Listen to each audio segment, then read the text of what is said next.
Caros irmãos, que a paz divina esteja em cada um de nós. Assim seja. Hoje o nosso estudo vai ser gravado, não vai ser live ao vivo, mas vamos deixar gravado esse estudo aí sobre o tema de hoje. O tema é sobre os espíritos que entraram pela porta falsa do suicídio. Então são casos de espíritos suicidas. O livro que nós estamos estudando é O Céu e o Inferno, por Allan Kardec, todas as segundas-feiras às 20 horas. Então hoje mais um caso nós iremos estudar com depoimentos, com psicografias de como é que chega uma pessoa nessa situação no outro lado da vida, quais as consequências de seus atos, como é o sofrimento, como foi socorrido, como foi tratado nos hospitais espirituais e como é todo o processo de refazimento para uma próxima reencarnação. Então, antes, vamos passar os avisos apresentando a nossa escola. Nós estamos falando em nome da Escola de Caridade Herculano Dias. E na nossa escola, nós temos atividades mediúnicas, pois tem o Centro Espírita e também tem as atividades sociais, com entrega de sopas, evangelização, entre outras atividades. Ok? Vamos deixar na descrição desse vídeo as informações das as atividades e os horários da casa. Ok? E também vamos deixar aí a chave Pix.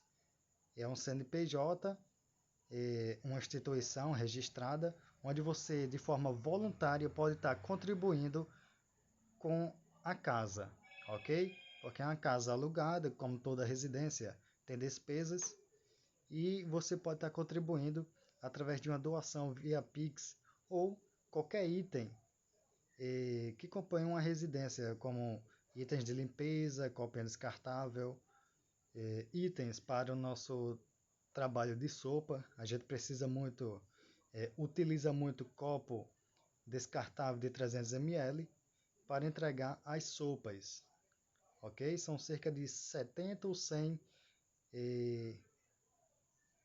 pais de famílias que nós damos assistência com a sopa. São 3 sopas que são entregues durante a semana, ok? A sopa é na segunda, quinta e sábado, às 15 horas. Então, venha participar. A casa fica na rua Seridó, 426, em Petrópolis, Natal, Rio Grande do Norte. Ok? Rua Seridó, 426. E uma parte muito importante é a evangelização. Todos os sábados, às 9 horas da manhã, nós temos o trabalho da evangelização com crianças. A importância de apresentar Jesus desde cedo. Ok? Então vamos entrar no estudo de hoje, pois vamos tentar ser um pouco breve.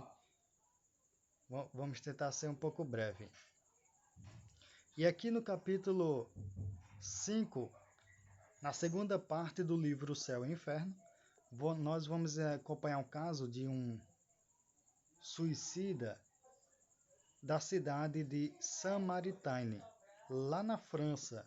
Esse senhor, que tinha cerca de 50 anos de idade. Ele tinha 50 anos de idade quando, no dia 7 de abril de 1858, ele entrou em uma espécie de hospedaria, né? E pediu para o garçom preparar algumas coisas para ele, né? Aqui o atendente, né? Ele pediu para o atendente preparar algumas coisas para ele. Enquanto isso, ele trancou-se e, pela demora dele não dar nenhum comunicado, nenhum sinal, né? Depois de 2 horas, o atendente esperando ele, foi quando decidiu entrar naquele quarto, ok? Onde ele estava hospedado.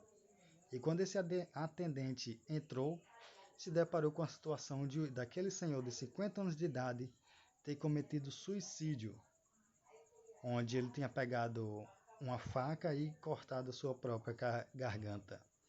Então, Allan Kardec, lá no século XIX, alguns dias depois, o espírito desse homem é evocado na Sociedade de Paris 6 dias depois, após a sua morte, ele deu as seguintes respostas. Então, Allan Kardec quis consultar essa situação desse rapaz. Em primeiro lugar, primeiramente, ele chamou o guia, o mentor daquela casa, que era São Luís. São Luís hoje, ele é o governador espiritual da França, como nós temos aqui no Brasil, o governador Ismael. Então, o mentor disse, porque Allan Kardec ele perguntou se poderia evocar aquele homem, ver a situação dele, se ele podia se comunicar a nível de estudo, de instrução, para que a gente possa aprender algo com isso, ok? Então, o mentor disse que podia, e disse, no item de número 1, evocação, resposta do guia do médium. Então, entre a equipe de Allan Kardec, tinha o médium, onde o guia era o próprio São Luís. E ele disse, espera, aqui está ele. E Allan Kardec escreve o diálogo entre ele e esse nosso irmão, né? Então, nesse diálogo a gente vai acompanhar, é o primeiro caso desse capítulo sobre os suicidas. Nesse diálogo a gente vai ver como é a situação de um irmão assim, o sofrimento, como ele foi socorrido. E a gente se depara que uma simples oração, pedindo à equipe socorrista que os ampare, que eles sigam sempre a luz, já é um grande alívio para o martírio, para o sofrimento desse irmão. Porque geralmente eles se deparam com a cena do crime e fica repetindo em sua tela mental. Ok? Então, ele diz aqui, onde estás agora? Kardec pergunta, e ele diz, não sei. Diga onde eu estou, que eu não sei onde eu estou. Ele estava desorientado. E Allan Kardec diz, estás numa assembleia de pessoas que só se ocupam de estudos espíritas e que são benevolentes convosco. E o espírito estava tão aflito, né, em sua situação com a ideia fixa, que ele disse, dizei-me se estou vivo, asfixio no caixão. Né? Então, é os casos de desobsessão. Tem irmãos que chegam em uma situação tão conflituosa, em desespero, que ele não quer saber onde ele está. Se ele está na igreja, se está na casa espírita, se está no terreiro de caridade. Ele quer aliviar o seu sofrimento, ele está desesperado. Ele foi socorrido agora das zonas das sombras do sofrimento pela equipe socorrista que trouxe para que nós, médiuns encarnados, que deve ter um preparo emocional, um estudo doutrinário firme, que tenha firmeza ao lidar com os irmãos, porque a casa espírita é um hospital de almas, a gente está se tratando junto. E o irmão ele não queria saber onde ele estava em desespero, e disse, diga se eu estou vivo, estou asfixiando no caixão, estou sem ar. E Allan Kardec esclarece, em uma anotação, em uma observação. Kardec diz, sua alma, embora separada do corpo, ainda está completamente mergulhada no que se poderia chamar o turbilhão da matéria corpórea. As ideias terrestres ainda são vivazes, ele não acredita que está morto. Então, esse nosso irmão, ele vivia tão apegado à matéria, aos bens passageiros, como os materialistas, todos nós que temos a doença do egoísmo.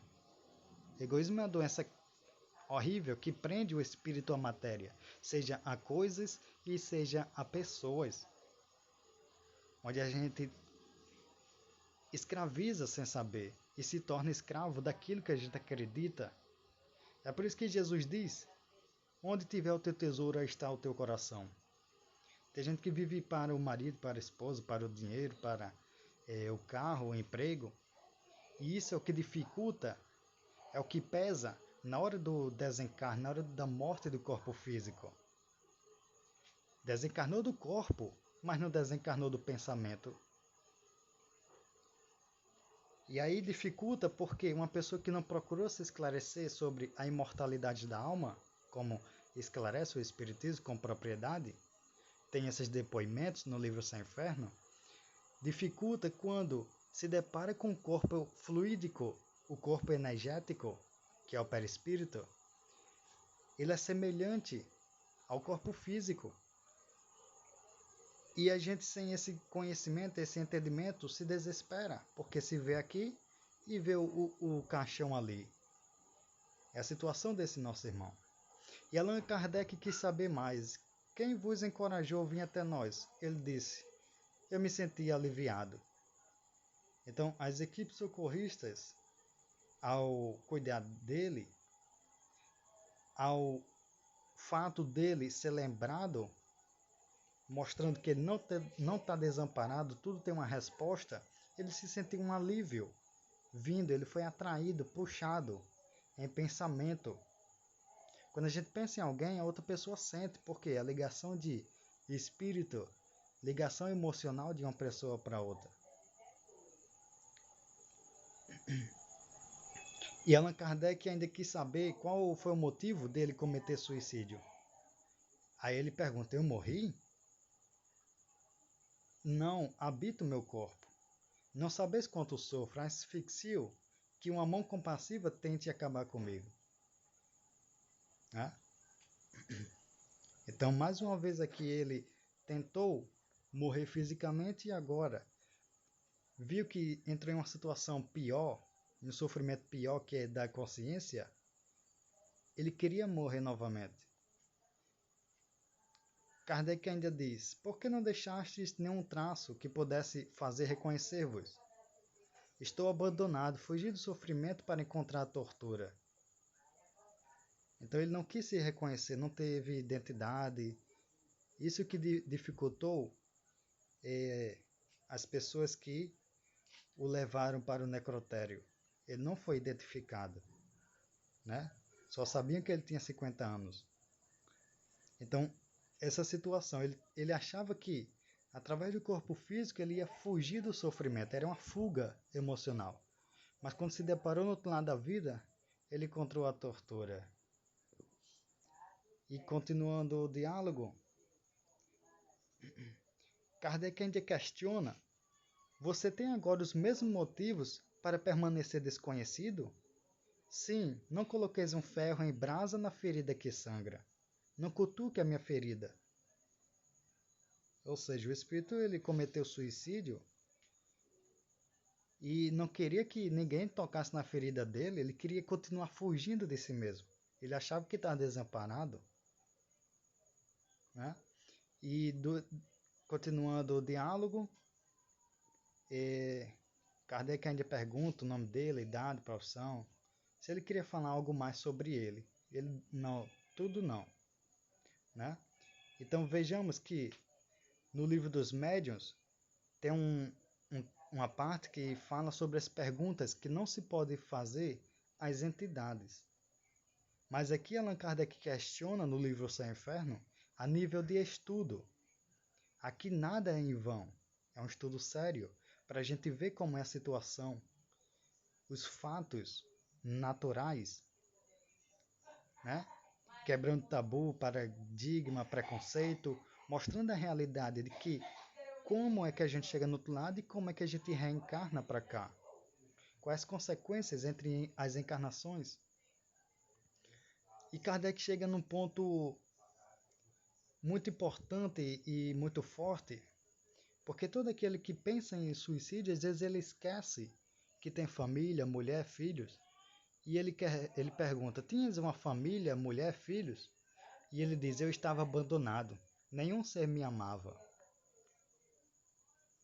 O que havias feito para não ser amado por ninguém? Quantos? Aí ele responde: quantos não? Quantos são como eu? Um homem pode estar abandonado no meio de sua família quando nenhum coração o ama. Aí Kardec ainda questiona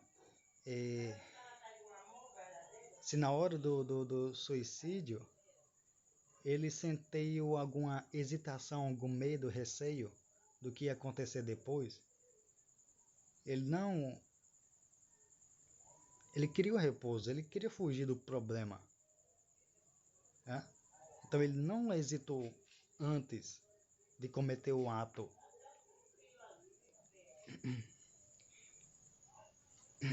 E o pensamento do futuro não o fez renunciar no seu projeto, na sua tentativa, na sua intenção?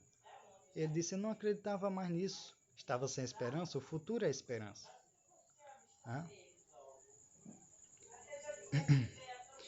E aí, no diálogo, ele diz que após cometer o ato, ele não refletiu em nada, ele apenas sentiu o peso da consciência. Mas minha vida não está extinta, é o que ele diz. Eu sinto os vermes que me roem. E aí continua o diálogo, né? E aí, por fim, no final desse estudo, para a gente encerrar agora, vem o mentor São Luís. E ele explica Allan Kardec, né, que quando ele diz que quando chegou lá, a respeito se foi doloroso, ele disse que menos doloroso do que depois, só o corpo sofreu. Por quê? Ele perdeu o peso da carne. Aquilo ficou só para o corpo, o martírio, tudo aquilo, mas o que sofreu mais, o que pesou, o que foi mais dolorido, foi a consequência do espírito na sua consciência, né? Então é isso que São Luís vai explicar. E ainda o mentor ainda explica. Esse estado é sempre a consequência do suicídio? Sim. O espírito do suicida fica ligado ao corpo até o fim de sua vida, a vida corpórea, enquanto tiver fluido vital. Porque o que mantém o corpo de carne é o fluido vital. O corpo físico, ele perece, ele nasce, cresce, reproduz e morre, mas o espírito não, ele continua vivo. E Luiz ainda diz, a morte natural é a libertação da vida. Uma pessoa que vê com uma programação de 50 anos, por exemplo, uma programação de 70 anos, 90 anos, ou uma criança de 7 anos, cada um reencarnou com uma programação. O suicídio quebra inteiramente, né? E Allan Kardec, ele faz uma pergunta generalizando. Isso acontece com todo tipo de morte, acidental ou qualquer tipo de morte? E Luiz explica, não. Que compreendesse por suicídio. O espírito não é culpado senão de suas obras. Então, em desencarne, cada caso é um caso, cada um tem sua história. Tem os agravantes e os atenuantes, mas o caso aqui do suicídio não deixa de ser um crime, onde pesa a consciência e a gente vai cobrar, vai prestar contas, porque é o maior ato de ingratidão para com Deus, porque Ele nos deu a vida, esse já é o maior presente da vida. E o presente que a gente deve dar a Deus é a reforma íntima, é a caridade, é ajudar para o progresso íntimo e coletivo, colaborar para com o universo. E aí Allan Kardec faz uma anotação extensa explicando que esses casos, né, sobre o suicídio, pessoas que morrem recentemente, elas ficam nessa situação próxima ao corpo físico. E o caso do suicídio, como disse aqui anteriormente, ele sofre até o corpo se decompor. Aqui, ó, Kardec vai falar no final de sua anotação. Ó, no exemplo precedente, ela é um verdadeiro suplício, pela sensação dos vermes que roem o corpo e pela sua duração que deve ser, a que teria tido a vida desse homem se ele não a tivesse abreviado. Ou seja, se esse rapaz, o suicida da como é? Samaritaine, esse nome aí, foi lá na França que ele desencarnou, ele morreu fisicamente. Se ele tivesse uma programação de 70 anos, por exemplo, reencarnatória, e morreu com 50, ele iria ficar ali junto ao corpo físico, revendo aquela cena durante 20 anos. Porque de 70 ele tirou a vida com 50.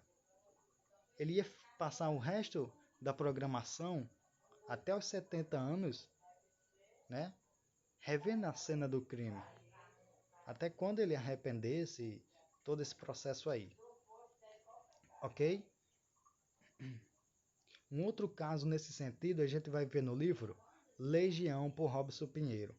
Tem um caso de uma modelo que ela vivia obcecada pela a beleza do corpo, usava drogas, entorpecente para manter a beleza do corpo físico. Ela era tão apegada à matéria que quando morreu, ainda jovem, de tanto droga e entorpecente, obcecada pelo corpo, que ela, quando morreu, ela passou 20 anos dentro do túmulo. Até que sua avó, um espírito que foi buscar ajuda em um centro espírita, foi socorrer ela. Então esses são os exemplos de uma pessoa que vive apegada à matéria. E ainda agravado aqui o caso do suicídio, onde a gente pensa que vai sair de um problema e entra em uma situação pior. Vamos ver aqui. Dos vermes que roem o corpo, e pela sua duração que deve ser a que teria tido a vida desse homem se ele não a tivesse abreviado. Esse estado é frequente nos suicidas, mas nem sempre se apresenta em condições idênticas.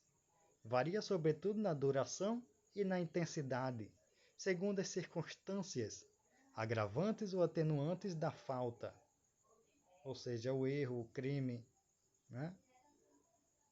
E aí vai depender dos agravantes e atenuantes do crime que cometeu.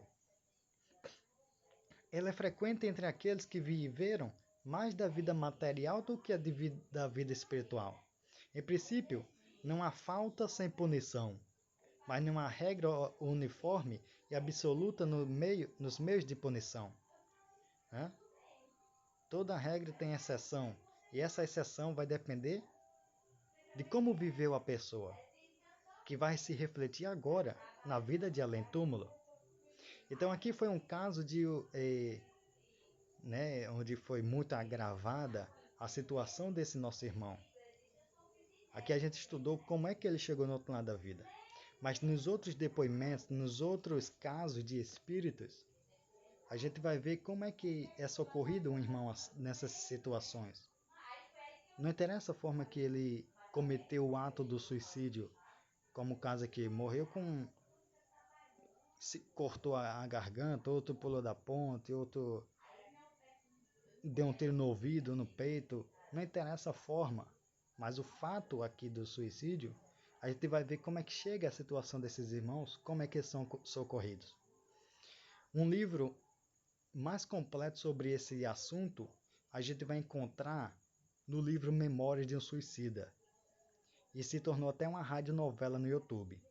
Então, quem pensar em suicídio, você que pensa em algo extremo e horrendo como esse assunto, escute a radionovela Memória do Suicida. Logo no início, começa no inferno. Como foi o caso aqui desse irmão. Começa a história no inferno. Os sofrimentos, as gritarias, a obsessão em cima, os espíritos zombando, os criminosos ali do lado. Aí muitos, é pesado. Mas você não estava pensando nisso?